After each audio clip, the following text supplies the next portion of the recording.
why the sellsword is my favorite unit so far. First, I'm going to move here, not to cover the thighs, don't worry, but to show you the stats. There's a lot of reasons why this is my favorite unit in the game so far. I mean, I know there's going to be more units. I don't want to say that this is going to be my favorite unit in the whole game, but fuck, I love this unit. Talk about powerful, cool, fun, everything I like in a unit pretty much here. Unless there's a zombie summoner, this is probably going to be my favorite unit. But number one, look at the stat spread. I mean, yeah, okay, they don't got the best magic attack. Yeah, they're not accurate. Yeah, they have bad evasion. Yeah, they're slow. But they got that S, baby. They're relatively tanky, you know. They got physical defense. They got decent HP. But they're not frontliners. They don't really care about that. Even if the initiative could be kind of lame, but it's not actually bad. It's actually really good, but because the way their skills work. But they just do a butt ton of damage, a metric butt ton if you want to be specific about it. So I'm going to take a look at mine right here in the unit formation. I will have to change this up. Give me when we actually go to demonstrate this unit in a fight. But so they've got two, you know, so we'll just go with their first abilities and then we'll go into their second ones here. This is an equipment here, but that's going to be part of the build. So skills, heavy slash, attacks a single enemy. Okay, that sucks. Well, wait, physical potency 150. Let's go, man. That's huge. Almost everything else, like, will have an attack that's like upside or something like this. This upside is that it fucking slaps. This thing kills people. It just sends them into the next life. All right, it's a huge single target nuke. It just does 150 damage.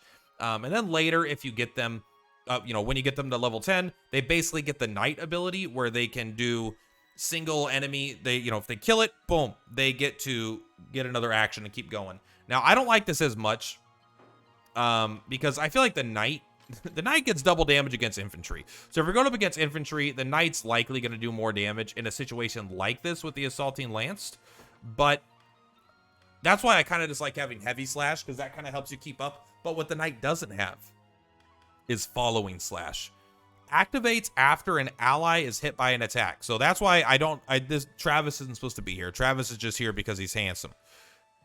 Because you need to get hit by an attack. So this is very good with a Bruno or someone else like that. Anyone that's just going to stand there and get hit a bunch. Activates after an ally is hit by an attack. Counterattack a single enemy. Okay.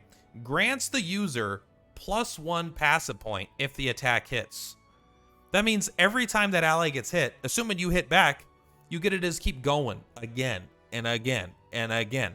And that longer the fight goes on, the better this is going to be. This thing is crazy. You get to hit so many times.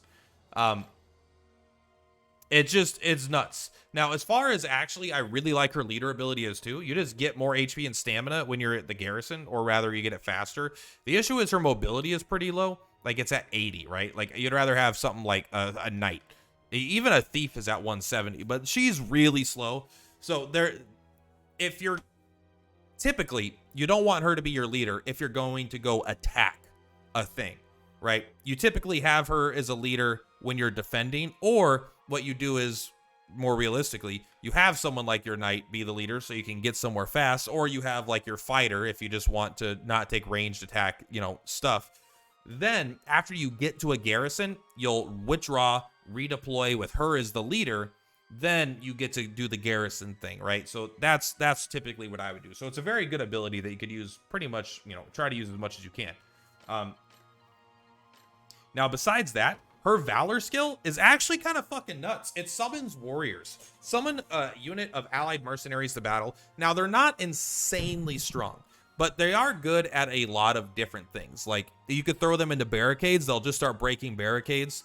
Sometimes they just win fights. Sometimes this is also good against, like, if they're not too weak compared to like the bosses, this could also just be used to drain enemy stamina, basically, right? Like, they get about 3 stamina, and they get the enemy, they can just drain 3 enemy stamina. And if you have, like, let's say 3 Valor skill, and they could survive the boss attack, they could potentially drain like 9 boss stamina, and then they have no stamina left, and you just go up and start smacking the boss until he dies with whatever you want.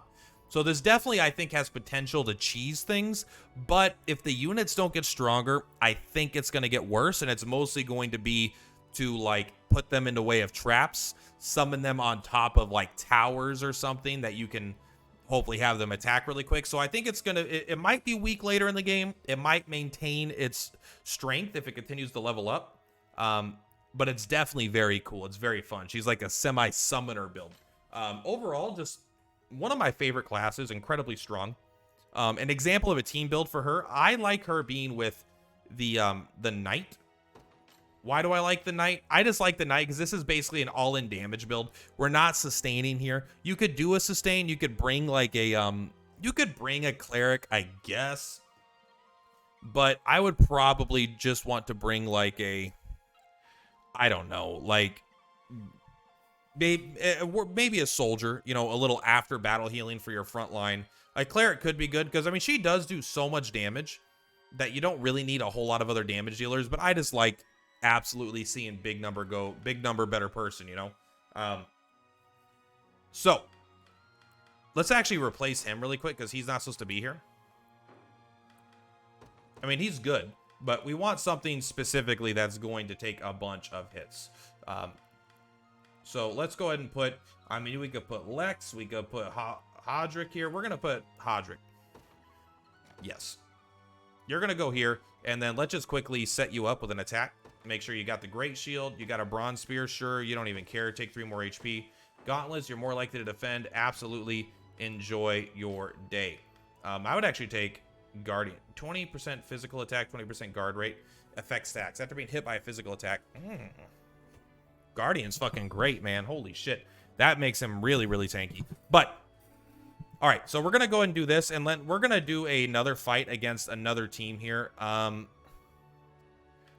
actually think that this might be a good fight because this is a magic team here. If we take a look at what he's actually got equipped, he's got the runic sword, the staff. So I actually think that my team would actually lose here if I just did 1 versus 1. Let's take a look. I actually think that my team will lose here, the one I'm trying to show off, because it's just a full magic team. But so I'm gonna give you an idea of the build I'm using also. Oh yeah, it's gonna get fucking owned.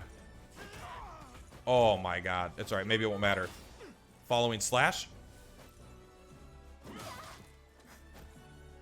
Yeah, you need the front line to survive here, so it's probably not the best idea to use it, but it's okay. Watch this hit. 128, let's go! And then you pursuit. Okay, it wasn't even close, even with the front line not doing anything. But let's go ahead and kind of switch it up here. Let's just try to highlight as best as we can. So we're going to come here, and we're going to remove you, and we're going to remove you. We are going to put, like, I don't know. Who's someone that just attacks and is, like, weak? Lex. We're going to put you, and then for you, we're going to switch your runic sword with, like, whatever. Take this sword, okay? This is okay. You're all going to deal damage to him. And then, actually, can I just bring a cleric here? Alexandria. Let's go ahead and do the lyrical wand. I don't want to use it, though. So we're going to just use the heal here. So we're going to do that. Okay. So this guy's goal is to not die. Your goal is... So you can take a look at the build here. I have the King's Blade because I'm trying to be really strong, and that's what this does. It's an insane weapon. 25 physical attack plus 5 to all stats. Broken and powerful. The Lapis Pendant feels weird because she gets passive PP, but I really like the crude to set on her, Tacit, because it just gives her, when the fight starts, 20% physical. Just passively, and because she's getting so many attacks with the following slash, I actually think it's pretty good value. A lot of the other things will be for, like, the next attack, and I really want it to be for all attacks. So I am going to go with this squad versus this squad. This might be better. This might be worse. Let's find out. The whole point is to show off the other character, though. So we really only have one damage dealer here, right? So she war cries herself. Hold up. Okay, you're going to win, but I don't want to see it. I don't want to see it. This might be important if I actually give you the ability to attack. Go ahead and remove that. Just attack, okay? Everyone just attack. Do your job. Is it almost like Plat's not a professional? What the fuck? That's crazy. Who told you? All right, here we go. Let's watch this. So this is set up to be a prime example for the sellsword, of course. They're not going to be perfect in every situation, all right? Look at that. Following slash. Bro, ideal setup for the sellsword. Let's go. I literally haven't seen her miss an attack, but to be fair, she is fighting really high-level units right now. 79%. Boom, got it. You heal our big boy. You attack him, easy. Guess what? Follow-up slash. Heavy slash. Heal. You attack.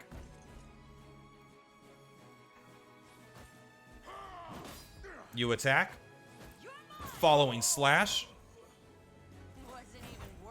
Let's go. It's a win. It wasn't a brutal thing, but I swear she didn't do the following slash on that second turn there, right? Okay. I probably just missaw it anyway. But as you can see, the idea is that she just kind of, this is one potential build. You just kind of have a strong front line, especially if you're defending, because she has the garrison ability, right? Where she just kind of smacks the shit out of things again and again and again. But I think she's really, really good on the attack. As long as you have someone on the front line that's going to not dodge. All right, so that's one attack.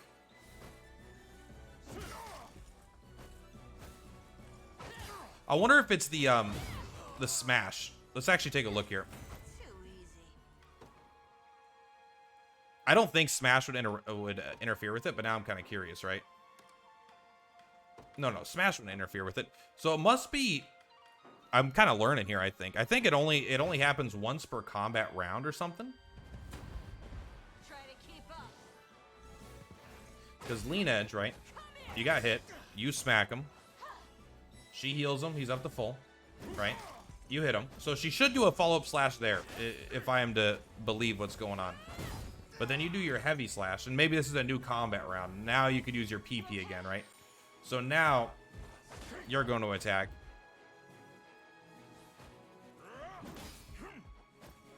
And then you do the following slash. So she'll even do the following slash to the parting blow. That's pretty insane.